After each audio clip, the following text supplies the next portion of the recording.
Mr. Cywinski, welcome to Yerevan and thank you for joining us today. It's a pleasure.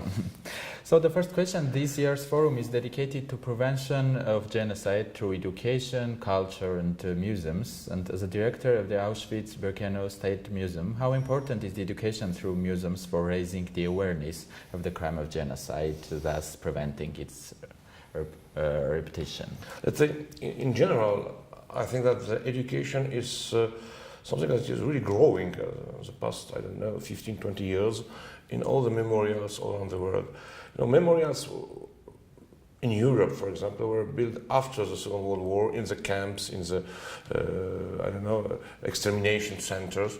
First of all, as a place of evidence, in order to prove that something terrible happened in those places.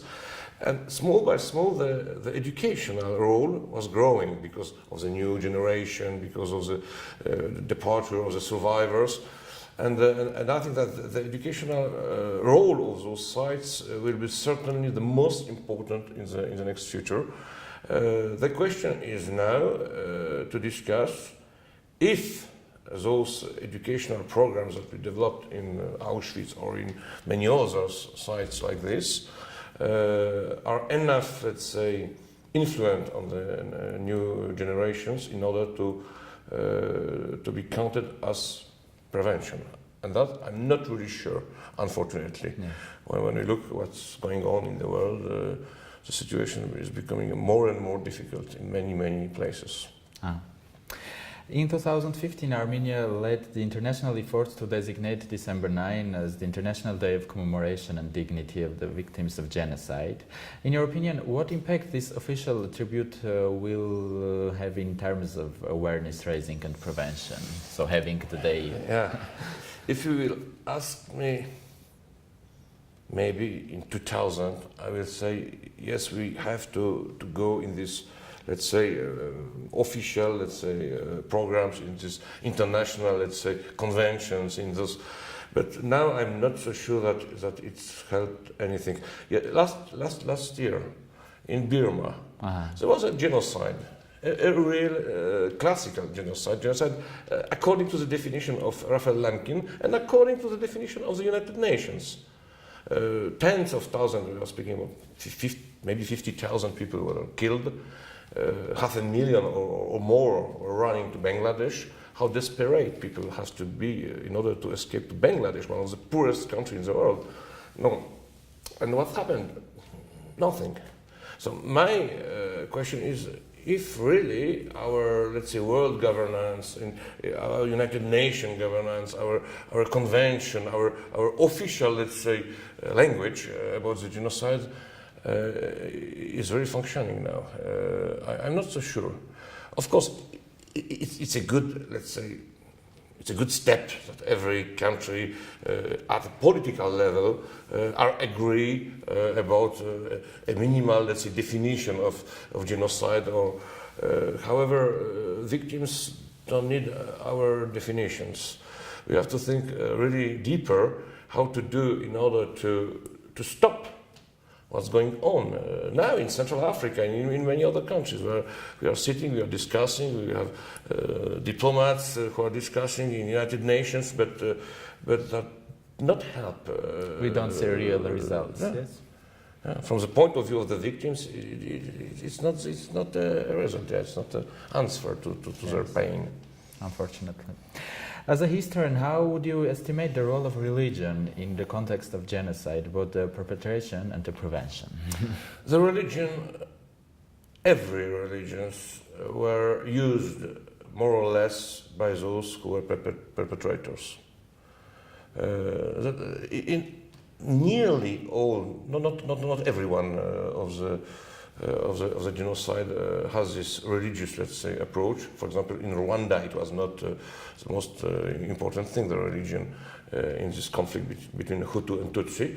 But basically, religions were used in wars and in genocides in many cases. If they can now be used as an element of prevention, yes, at the equal, I think, level as all the ethic and moral systems.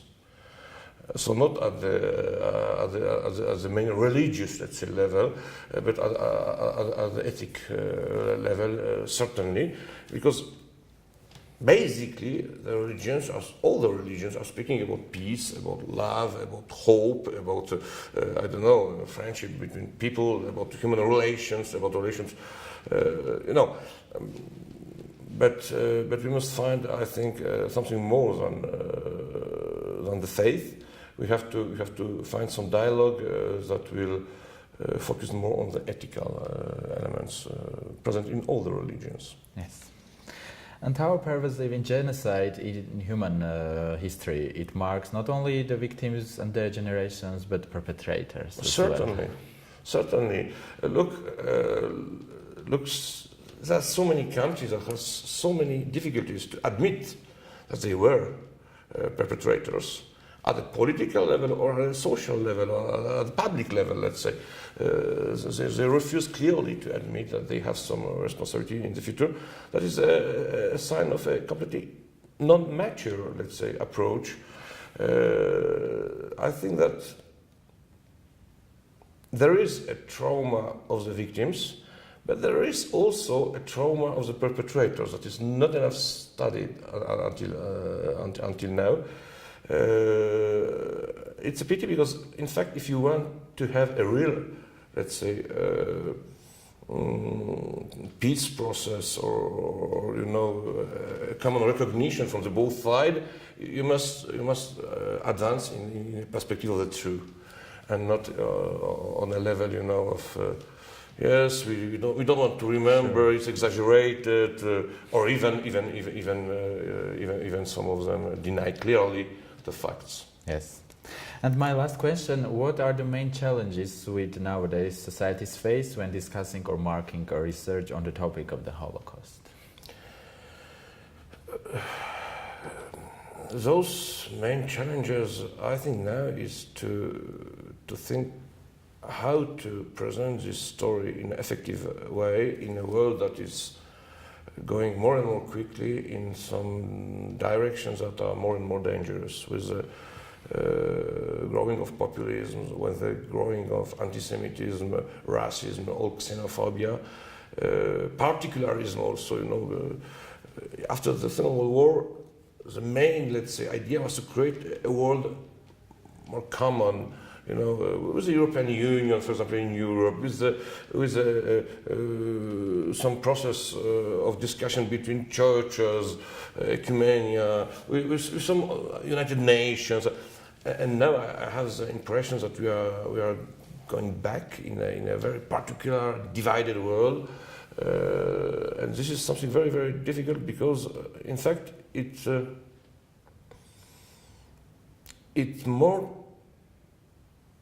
not so easy to speaking about the Holocaust or other genocides as a question relevant for the whole humanity. Yes. And if a genocide, including Holocaust, is not relevant for the whole humanity, that means that it has nothing to do with human rights, nothing to do with let's say, the sense of humankind. So this is, I think, one of the biggest maybe challenge now, at the period that we are living now, with the departure of the last survivors and witnesses of this history. Thank you for sharing your opinions with us. Thank you. Thank you very much. Thank you very much.